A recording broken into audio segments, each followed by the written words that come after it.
ज्या पद्धतीने देशाच्या आरक्षणाविरोधी भूमिका खासदार राहुल गांधी यांनी परदेशात जाऊन जे व्यक्त केलेली आहे ती खऱ्या अर्थाने काँग्रेसची भविष्यातली रणनीती राहणार आहे।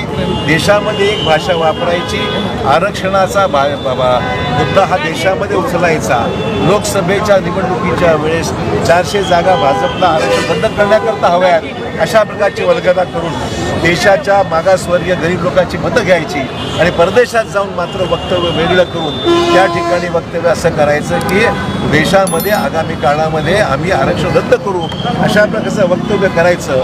हे सर्व त्यांची दोन मुखवटे त्यांच्या समोर आलेले आहेत। देशात एक बोलायचं, परदेशात वेगळं बोलायचं, लोकांच्या भावनेशी खेळायचं आणि मतासाठी सर्व राजकारण करायचं हे निषेधार्ह आहे।